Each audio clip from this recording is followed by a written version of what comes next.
It's easy to think that there are no social skills going on here, or even here. After all, no one's talking, right? But actually, there's a surprising amount of social thinking going on beneath the surface. And in this video, I'm going to share with you a powerful model of social thinking that can help you understand what your child is figuring out when they're learning how to be a social communicator.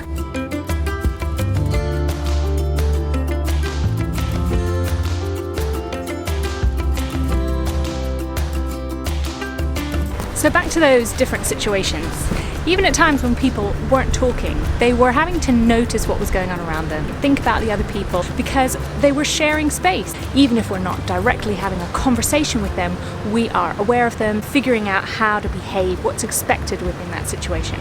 And often when we're helping children with their social communication, we don't look at all of these kind of underlying aspects of it. We think about the kind of pure, concrete conversation skills. We teach children things like, don't interrupt in a conversation, ask questions, stay on topic. And of course all of these things are useful aspects of conversation and chatting with others, but it's not the whole picture. And so how do we learn these things? How do we know how to behave in a cafe or what to do when we're queuing for a bus? How do we kind of figure these things out? Well, enter the social competency model, a model put together by Michelle Garcia-Winner, speech-language pathologist and founder of social thinking. The social competency model in simplified form goes a little bit like this. At the bottom of our pyramid, we have social attention, the ability to notice the people around us, notice what's going on, and observe what they're doing as part of the bigger picture. Then we have social interpretation, the ability to take what we see and apply what we know about the world and about how humans behave and think and feel, and make some basic interpretations about what they're doing, what their intentions are, maybe even making some simple guesses about what they might do next. From there, we can move on to making some simple social decisions, or maybe even problem solving, thinking about how we want to behave or maybe even participate within that situation. And then finally, the bit that we actually see is the social responses at the very top, perhaps a little bit like the tip of the iceberg. It's easy for us when we're helping children to think about how they can behave in a sociable way, how they can engage and chat with the people around them.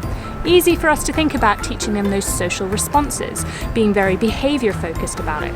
But when we think about all that's going on for all of us in understanding and making independent choices about how we want to present ourselves and how we want to participate in a situation, then it really changes our focus in how we help children to understand and be a part of the world around them. When we're helping children learn this stuff, it's easy for us to whack a speech bubble on all of our targets and think about whether they're saying it right, when actually we need to spend more time thinking about the thought bubbles.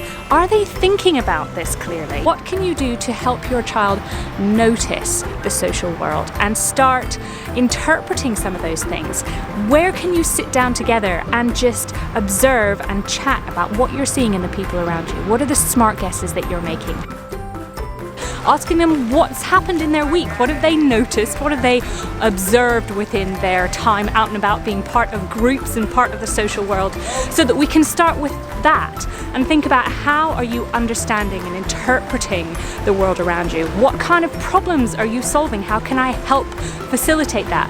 And then we can start thinking about those social responses at the top.